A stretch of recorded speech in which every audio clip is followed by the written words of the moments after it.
I went to see Superman. I'm not that into superhero movies or Superman in particular, but the marketing did its job and I ended up buying a ticket. I liked it. I thought it was fun. But while I was sitting there peacefully enjoying the movie and eating what might have been expired popcorn, little did I know a civil war was raging online. On one side, the haters, saying it's too woke, that it ruins the character, that Zack Snyder would have done it better, that it's the worst movie ever made. On the other, the lovers. James Gunn fans, those calling it a glorious new beginning for DC, saying Snyder never understood the character, that this film is on par with Spider-Man 2 or The Dark Knight. And then there are the people who are actually talking about the movie. Not the director, not the shared universe, not its ideological baggage, just about what happens on screen. I want to focus on those, because I think you can make a case for this movie being very good, and you can also argue, with reason, that it's pretty bad. All without diving into debates that end up in places that have little to do with the movie we just watched, and that no one will even care about in a few years. Let's start with the bad. I think the main issue is the script. Not because it's terrible, it's not really much worse or better than your average Marvel movie, but because it tries to juggle way more than it can actually handle, especially considering it only lasts 2 hours and it tries to cover a lot. In that time, it sets up a new universe, introduces tons of character, several superheroes, a villain who also comes with 2 smaller villains, and multiple world-building conflicts. And from the very beginning, it just keeps throwing more and more concepts at you. That affects not just the writing and the amount of information thrown our way, but also the movie's pacing. There comes a point where all you can do is buckle up and pray, because this movie is gonna go fast as fuck. I'm fast as fuck, boy! It's not confusing, you won't get lost, but that doesn't mean everything's well developed. A lot of things are presented vaguely or straight up stupidly, with characters sometimes literally just saying what their whole deal is about, like they didn't have the time to film the context, so just make her say some shit about what her purpose in life is. A good example is the Superman parents plot device. I think the idea is interesting, and could have been good, but it's told in the vaguest way possible. Like, we decoded this message from Superman's parents saying they love him and sent him to Earth to protect him. Except in this part, they say he was actually sent to kill everyone and bang every single woman who breathes. So what, is it fake? No, it's legit. Just trust me, bro. I checked it on Snopes. I also feel like the tone of the movie is kind of all over the place. I get that the general tone is goofy and it's not trying to be realistic or serious, but sometimes it tries to tackle bigger topics and they don't really land with the weight they could have. But that's not the real problem. The issue is with the internal tone of each scene, which shifts radically from one moment to the next. Situations that could have emotional impact get toned down by too much humor. You could say that's very James Gunn, and it is, but I don't think he struggles to balance tone in his other movies. Guardians of the Galaxy works as a comedy, but it also nails its dramatic moments. Hey everybody, I'm James Gunn. I'm the co-CEO of DC Studios. Maybe this is the result of having to juggle both directing a Superman movie and co-directing this whole new connected universe. Like, okay, now we filmed the scene where Superman reconnects with his human side, but wait, we need to show Green Lantern here so it connects with his film Green Lantern and the Magic Gang. Okay, and after that, Superman kisses Lois. Wait, no, let's push that. I'll show Hawkgirl fucking killing someone so people know she does that when her film Hawkgirl Hawking Around releases. And wait, what do you mean I only have 2 hours for all of this? On an additional note, I don't think the VFX are always at their best. There are scenes that honestly look pretty awful, especially during the daytime. I know it's a recurring and kind of standard complaint with superhero movies, but that doesn't mean we should stop bringing it up. Because we know these aren't some experimental indie flicks. They can do better. I could also talk about the visuals in general, because at times this movie looks a bit dull and generic. It reminds you of that Spider-Man scene that became a meme. But on the other hand, there are visuals I really liked a lot. The character design is great and works well, and there are scenes that create a very intimate and beautiful atmosphere. So in that sense, I don't think it's a huge problem. It really depends on the scene. I know this might seem like I hated the movie, but I didn't. Because at the same time, there were tons of moments where I thought, okay, I like where this is going. One of the first things that clicked for me was how James Gunn chose to kick things off. We don't need to be told who Superman is, or where he comes from.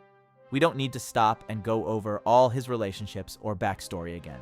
Because you, me, and everyone else already knows who Superman is. He's the hero everyone can count on. Even in the worst moments, he'll always do the right thing. And I think all the scenes about his relationships work because they're actually showing us something new. Or at least putting a fresh spin on stuff we thought we already knew. Take Clark and Lois, for example. We don't know if they're in love, if they just started dating, if they're going to break up, whatever. And to me, that's worth more than that predictable linear relationship plot we've seen 500 times in every version of Superman. It feels like a modern take on the relationship, but one that actually comes from the characters growing, not just for the sake of being modern. Same goes for the dynamic between Superman and the Justice Gang. At first, it's unclear if they're close, if they're just coworkers, if there's real friendship. That kind of ambiguity makes it more interesting. It also sticks to this idea that the world already knows superheroes exist. This story isn't about explaining that again. And I think all the characters in this movie work really well in the roles they're given. They're interesting and it's fun to watch them interact with each other. That's always one of James Gunn's biggest strengths, and this movie is no different. I really like this version of Superman that's not trying to be all dark, edgy, or dangerous. That whole approach is kind of played out. It might have felt fresh back in the day, but after shows like The Boys or Invincible, which took that concept to the next level, I don't know if there's really that much left to explore. Hey buddy, eyes up here. Now, showing Superman as someone genuinely good, hopeful, even a little naive, to me that feels way more interesting. And because of that contrast, it feels original again and way more likable. I also really like Lex Luthor. He might be my favorite live-action version yet. I loved how much envy and hatred you could feel from Luthor in every scene he's in. Nicholas Hoult is great. If you're gonna have the most heroic and traditional Superman ever, then Lex has to be the most detestable character in the film. Lois Lane is also really good. She has an active role throughout the entire story. Real presence and a personality that stands on its own, beyond just her connection to Superman. Same with Mr. Terrific and Guy Gardner. If they get spin-offs or their own movies, I actually would consider watching them just from this movie alone. Even a Jimmy Olsen show where he bangs every woman in Metropolis. I'd give it a shot. Not just because they're well written, but because the chemistry between all the characters is really well done. Whether it's Superman and Lex, Lois and Mr. Terrific, the Justice Gang, or the Daily Planet crew, I think all those scenes in different settings work well. They have good pacing, they're fun to watch. It's never like another scene at the Daily Planet. Boo, boring. Show me Superman punching Ultraman or something. No, everything that happens here is enjoyable to watch. Sometimes it's confusing or kind of dumb, but it's never boring. So, if you think it's a bad movie, fair enough. If you think it's a good one, that's totally valid too. There are solid points on both sides. It's not the best superhero movie ever made, but it's definitely not the worst either. No matter what the internet tries to yell at you from either side of the spectrum. That's pretty much the main idea of the video, but I feel like I can't fully ignore the internet debate without saying what I think about this movie compared to Zack Snyder's version. So, first of all, I think both directors' visions are valid and worth exploring. Maybe Snyder's felt more innovative in 2013, and now it's kind of worn out, like I said earlier. Maybe Gunn's is a more traditional take, but that doesn't mean we should dismiss it. The problem isn't the vision, because anyone can have a good superhero concept, but that doesn't mean everyone can make a great movie out of it. My problem with Snyder is the execution. I feel like most people who prefer his take do so because it's darker and more realistic, all under this idea of having a grand vision. If you tell me this Superman movie is about how the world has to deal with this mega powerful being and the anxiety of not knowing if his intentions are good or bad, I'd say, hell yeah! But a vision isn't a movie. We need to let go of the idea we inherited from The Dark Knight that the only good superhero movies are the ones that are realistic and dark. That movie wasn't good because of that.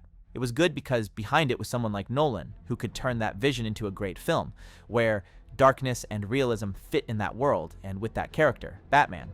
On the other hand, Spider-Man 2, for example, has nothing to do with The Dark Knight, and it's also great. Because like Nolan, Sam Raimi builds a world that couldn't be any other way than the way it is in the movie. And that's where I think Snyder's version falls short. I think James Gunn, on the other hand, achieves something much clearer right from the start.